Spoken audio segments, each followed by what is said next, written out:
This episode of the CyberWire is made possible in part by Barracuda. Every 11 seconds, there's a new ransomware attack. Oil pipelines, universities, corporations, all paying millions of dollars. Barracuda says, don't pay the ransom. Before a ransomware attack occurs, train your team to recognize an attack and use anti-phishing technology. Protect your applications, and they can't get onto your network. Simple backup and restore solutions quickly recover your data without paying the ransom. Build your ransomware protection plan now. Go to barracuda.com/cyberwire. That's barracuda.com/cyberwire.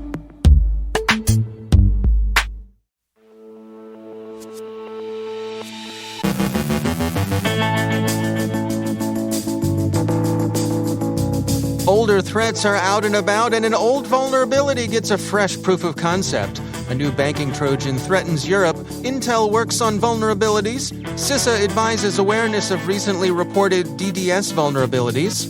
Joe Carrigan explains how spearphishers are using customer complaints as bait. Rick Howard speaks with Carlos Vega from Devo on supply chain issues. And an arrest is made in a Maryland case of revenge porn.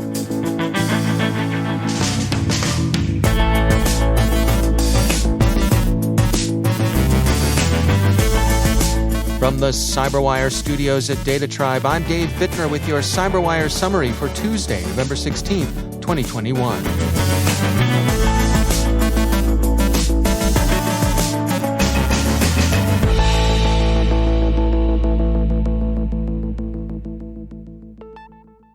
A few older threats and vulnerabilities are resurfacing this week.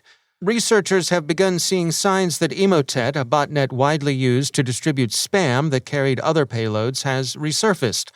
The other payloads included Quackbot and TrickBot, which in turn were used to deliver initial access for ransomware infestations with Ryuk, Conti, Prolock, Egregor, and other strains.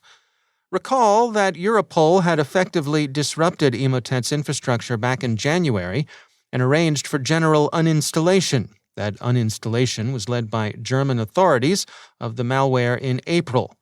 Bleeping Computer reports that TrickBot has recently been observed dropping an Emotet loader into infected devices. German security firm G-Data blogged that on Sunday it detected a DLL that appeared to be Emotet. It subsequently confirmed the identification. The Record, which has been in touch with researchers at Cryptolamus who've been tracking the reappearance of Emotet, writes that the comeback appears to be in its early stages. Emotet isn't yet actively sending out spam, and it appears the operators may be trying to quietly reestablish their infrastructure. The Cryptolamus researchers said, "It doesn't seem too large at this time, and we are not seeing active distribution yet." End quote. But the malware's reappearance will be worth keeping an eye on. The Mirai botnet, venerable by botnet standards, is also back. Cloudflare says that last week it blocked a DDoS attack from 15,000 IoT bots and unpatched GitLab instances running Mirai. The attack peaked at almost 2 terabytes per second. It was a brief attack, lasting just about a minute, but impressive in its volume, even if it fell short of setting a record. DDoS attacks appear to be regaining some popularity among criminal organizations who use them to disrupt businesses they're targeting for extortion. They can also serve as a form of noisy misdirection to cover other, more serious attacks, the bad guy's way of saying, "Look, there's nothing up my sleeve." There's also a fresh Rowhammer proof of concept out and about. Researchers at the ComSec Computer Security Group published an account of a new approach to exploiting this familiar vulnerability. Quote, "It is possible to trigger Rowhammer bit flips on all DRAM devices today despite deployed mitigations on commodity off-the-shelf systems with little effort. This result has a significant impact on the system's security as DRAM devices in the wild cannot easily be fixed." End quote. Newer DRAM modules, DDR5 devices, are thought to be more resistant to exploitation than earlier and still widely used modules, but it's not clear that they're immune. There's no evidence that this exploit is being used in the wild, but there's also no clear mitigation readily available, and it would seem that Rowhammer in general requires further work. There are also some new threats and vulnerabilities. An Android banking Trojan researchers at Cleafy are calling SharkBot is affecting banking customers in Europe. According to The Record, SharkBot appears to be in a relatively early stage of development, but it's enjoying some success by using automatic transfer systems to bypass protections normally provided by multi-factor authentication. As is the case with many other Android Trojans, SharkBot covets access to the Android Accessibility Service, a perfectly legitimate feature that's intended to automate certain interactions in ways that make it easier for physically impaired users to work with their devices. The Trojan uses the features of Accessibility Service to mimic screen taps and perform malicious tasks, such as granting itself admin rights, showing fake login screens on the user's device, collecting keystrokes, intercepting and hiding two-factor SMS messages, and accessing mobile banking and cryptocurrency apps to transfer funds. For now, SharkBot's able to interact with 22 banks based in the UK and Italy, and with 5 cryptocurrency applications, but it's reasonable to expect the criminal operators to open their net wider. Intel has released firmware updates for a privilege escalation vulnerability in some processors' BIOS. Intel is also addressing, according to Ars Technica, an issue that could allow an attacker with physical access to backdoor some chips. Positive Technologies outlines the bug's implications. The issue comes down to a debugging function with excessive privileges. Positive Technologies' Mark Ermolov wrote in the company's blog, quote, "One example of a real threat is lost or stolen laptops that contain confidential information in encrypted form. Using this vulnerability, an attacker can extract the encryption key and gain access to information within the laptop. The bug can also be exploited in targeted attacks across the supply chain. For example, an employee of an Intel processor-based device supplier could, in theory, extract the Intel CSME firmware key and deploy spyware that security software would not detect. This vulnerability is also dangerous because it facilitates the extraction of the root encryption key used in Intel PTT, that's Platform Trust Technology, and Intel EPID, Enhanced Privacy ID technologies, in systems for protecting digital content from illegal copying. For example, a number of Amazon ebook models use Intel EPID-based protection for digital rights management.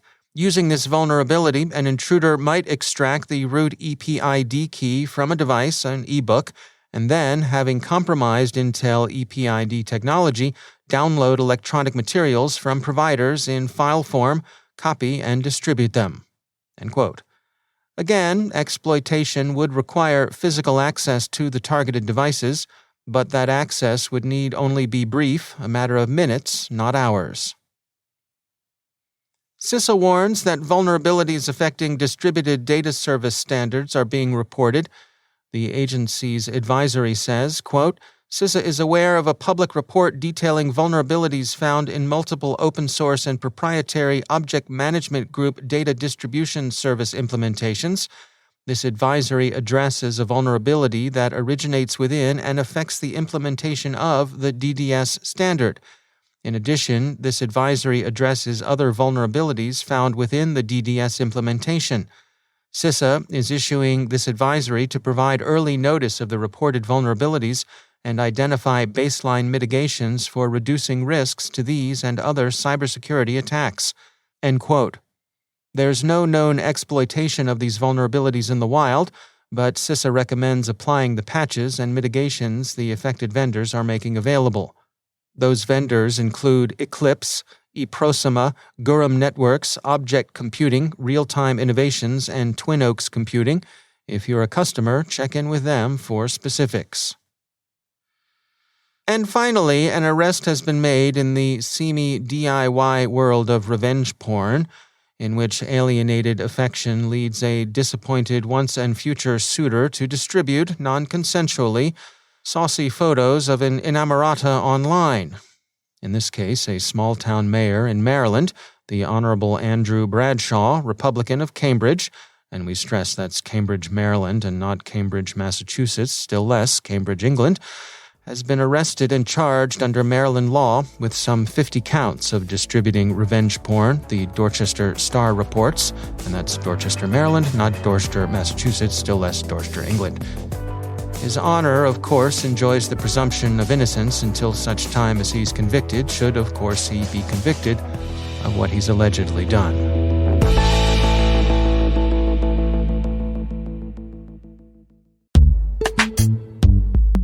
And now, a word from our sponsor, Verizon. Mitigate the risks and realize the benefits of digital transformation with the help of Verizon, a leader in cybersecurity managed and professional services for nearly 2 decades. From secure cloud computing solutions to advanced detection and response capabilities, Verizon helps secure data, networks, and infrastructure of many of the world's best-known organizations. Their annual data breach investigations report is considered the gold standard of cybercrime research, and Verizon's leadership in network, wireless, and IoT connectivity makes it uniquely capable of protecting the ever-expanding attack surface. Let Verizon help you optimize your defenses and achieve the maximum return on your security investments. Learn more at VerizonEnterprise.com/products/security.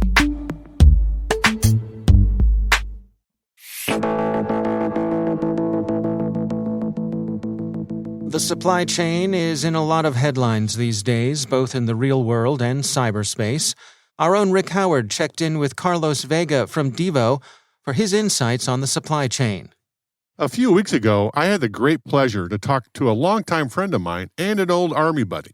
My name is JC Vega. I've been in cybersecurity for over 20 years and in security for over 30 years. And I recently took over the CISO job at Devo, the cloud-based SIM. And we got to talking about why we both thought that the way the network defender community currently defends cyber supply chains is broken. First of all, we got to expect the anomalies, and we have to be prepared to respond when we do detect something. We say that in cyber, the adversary is moving at machine speed, and we have to be able to coordinate and react at machine speed. And there's some truth to that. But there's another aspect of it, and that is developing those trust relationships in the environment itself. That means the dependencies that you have with your suppliers or even partners, you have to be able to engage them to either inform, persuade, or influence them to adjust their posture to meet your security requirements. You're saying that the way we fix this is we make our suppliers get better at security than we are? We don't make them get better independently of our system. We complement one another. And the idea is that if you look at the different terms, defense in depth, collective defense, zero trust, if you find weakness in one of your partners, you may have to invest in them to help them bring up their standard so that they can comply with your security requirements. And that's an investment. I'm not against that idea, but let me play devil's advocate here. SolarWinds, that's a significant company. What would you suppose you would help them do? They have competitors. And sometimes it's going to be the market that is going to drive the standard. Sometimes it's going to be regulation that drives a standard. And sometimes it's going to be your risk acceptance. So it's not necessarily just saying I'm beholden to one product or one service. The idea is you have choices out there and you can choose to accept that risk or you can choose to do something else. That part I totally agree with. Why would you allow anything from the SolarWinds administration box to touch anything else in your environment? To me, that's a zero trust strategy, not a technology. I'm not talking about a zero trust strategy. I'm talking about identity management or two-factor authentication. I'm not going to allow anything coming from the SolarWinds admin box to reach out and authorize, tokens from my exchange environment in the cloud. That's a no-brainer. When we first got into this, root was the God key. If you had root access to something, you can control everything. And the idea of looking at these systems, what type of permissions? Why would this system need root access to operate in your environment. And so you have to see what permissions do they have. Do they need that permission? Do they really need that permission? And if they do, then how do you mitigate that risk? How do you reduce your exposure to them? How do you keep them outside of your precious assets so that they cannot cause a material harm to your organization? And that goes back to your original idea. If you have some piece of software that demands that they have root privileges in your network, that's where you can leverage them and say, listen, I'm not going to buy you guys because you got an obvious problem with your security. I'll go to your competitor. Find out how the system works. What are the intricacies that make that process or that tool provide the functions to your system? If you're tied to that system and that tool, then I have to change and adapt my environment given the risk that I have with those tools or processes that I have there. I can't control everything, but I should maintain control of the things that I do have complete responsibility for. That was JC Vega, the CISO at Devo.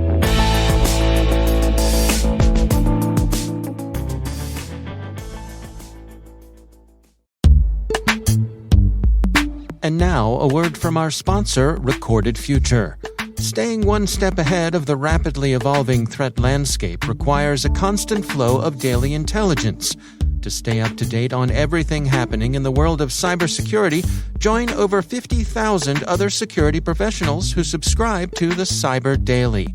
With daily email updates on the latest cybersecurity news, top threat actors, exploited vulnerabilities, suspicious IP addresses, and more, the Cyber Daily is the first thing security professionals check every morning. To learn more and subscribe for free, go to recordedfuture.com/cyber-daily. And we thank Recorded Future for sponsoring our show.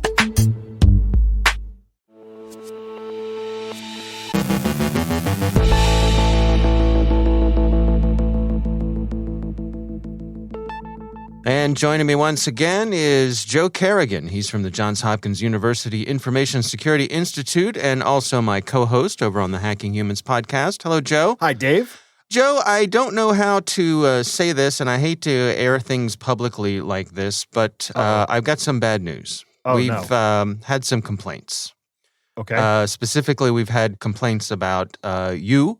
Okay. And your appearances on our show. I've gathered them together, and I've emailed them to you. You'll find a PDF file in your email. So I just need you to click through on that PDF file to read some of these complaints. And I'll open that right away, Dave.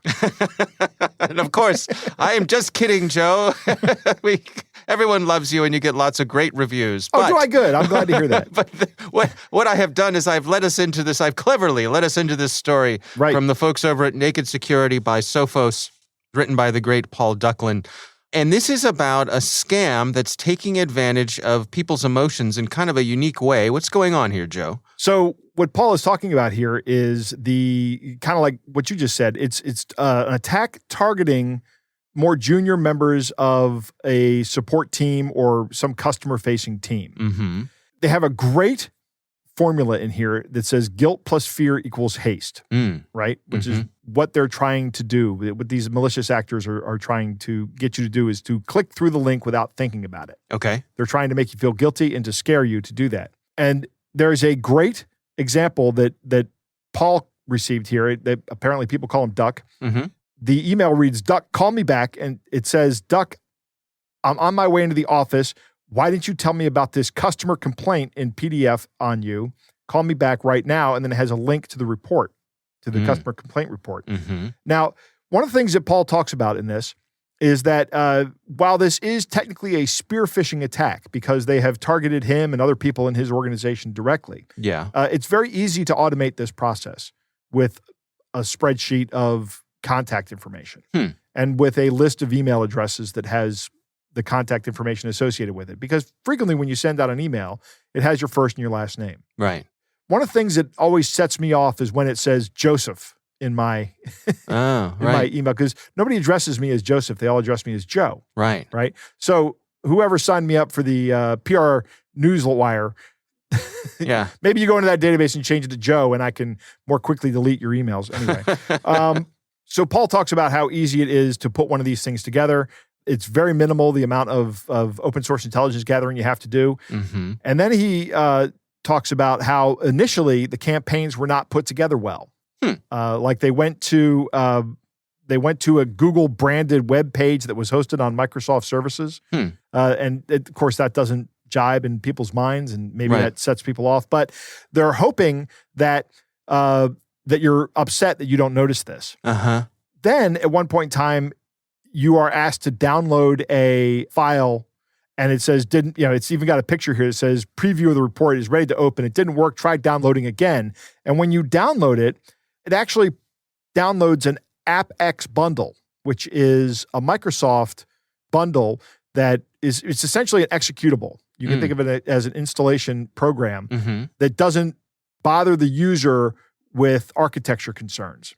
Okay. And what that means is when a user downloads a program, they have to know what their architecture is. Am I on 32-bit or am I on 64-bit? Am I on an x86 or am I on an ARM processor? Okay. Right? Well, those questions are not readily answerable by the vast majority of computer users. They have to go think about that. In fact, I know what I have on mine, but on this Chromebook, I don't know what the architecture is. Right? Yeah. I'd have to look it up. So the solution to that is they build these APX bundles that will run on just about any Windows platform that you have it. So it's got the compiled code for everything, or maybe it can put the right machine instructions in there. Right. But when you start running it, you get an application that looks like it's been trusted by Microsoft. It's been signed with a certificate, but the certificate is from an accounting firm in Southwest England, if you actually look at the information about it. But it still says it's Adobe on the install screen. Oh, okay. And one of the capabilities, or actually the only capability it wants, is all system resources. Oh, just that. Right. Okay. So what happens here when you install this is it immediately calls out to an IP verification service, which Paul notes that's really not necessary, because as soon as this machine connects to command and control servers, they'll have the IP address, the public-facing IP address. Okay. But they're double-checking that. And then it gathers up what might seem like innocuous information. It gathers up all the statistics about your machine, like what your architecture is, how much RAM you have, how much free hard drive space you have, and sends that to command and control. This is a bizarre backdoor install, which is malware that is capable of downloading more malware. So you think of it as a kit, right? So if I'm a bad guy, I go out and I get a bunch of these machines infected with this bizarre backdoor, and now I have control over them. They're all reporting back to me on some regular basis. Now I have an army of bots ready to do whatever I want, and all I have to do is either buy or write or develop or something the functionality I want, and distribute it to these bots, and they'll do it. It could be anything. It could be crypto mining. It could be ransomware. It could be password cracking. It could be whatever I want it to be. But the real clever part of this, beside what's going on technically, is the hook itself. The hook itself the is emotional part. Right. We got away from that because we're on the CyberWire podcast, not on Hacking Humans, but this is what the kind of stuff we talk about on Hacking Humans. They're looking to fire off your amygdala, right? To short circuit your thinking and to induce cognitive narrowing so that you don't think about the things that are setting off red flags about the situation. All you think about is your job security. They're attacking you very low on Maslow's hierarchy of needs here. Right. You're in trouble at work. Right. Yeah. How am I going to feed my family if this happens? Yeah. So Sophos has some advice, or I should say Paul put some advice in here. It's stop, think, connect. It's the, don't act. Yeah. Don't act right away. Just stop and think about it. One piece of advice he has for companies is really good. Always use official channels for communicating with your staff, but he says establish a policy of what that looks like. If you have people that are customer facing, they're going to get customer complaints. It's going to happen. Right. So address that with these people as soon as on day one, as part of their onboarding. When you get a customer complaint, here is what will happen. Right? This is how this process works. Everybody who works in customer service gets customer complaints. Right? So don't be alarmed. Don't be worried about it. If you have 5 or 6 of these a year, no big deal, or whatever your risk tolerance is. Yeah. And here's how the process works. That way, when they see this email come in, they're already equipped to know, okay, this might be fraudulent. Yeah. Because this isn't what the process is that they told me it would be. Right. Other things he says is set up an easy to remember contact point for security reports. Have a like spam at whatever your address is or security or whatever. If you're not letting exe files come through your firewall, don't let these other application bundles come through. Mm-hmm. And there's a whole list of them that are available. Get familiar with what they are. And don't be seduced by on-screen security promises like the verified signature. Paul theorizes that this accounting firm's signing keys were probably stolen in another breach. Yeah. And then used to sign this backdoor as a trusted application. Yeah. Yeah. All right. Well, it's an interesting story. I say that social engineering hook is pretty compelling. Right. And our thanks to the folks over at Naked Security by Sophos and Paul Ducklin for putting this out there. It's a great find, Paul. Yeah. Joe Carrigan, thanks for joining us. My pleasure.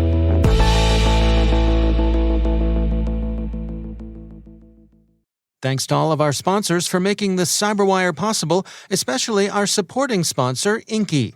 Catch fish before they breach your network with Inky's innovative technology that integrates with existing security. See how at inky.com.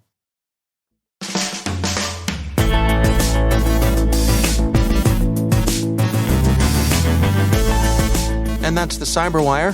For links to all of today's stories, check out our daily briefing at thecyberwire.com.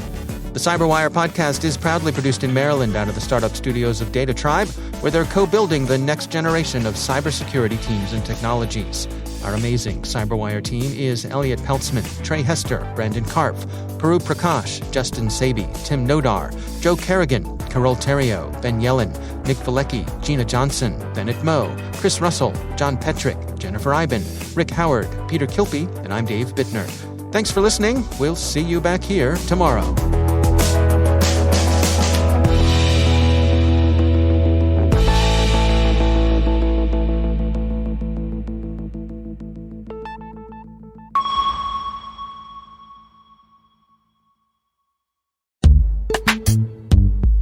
And now, a word from our sponsor, ExtraHop, stopping advanced threats with network detection and response.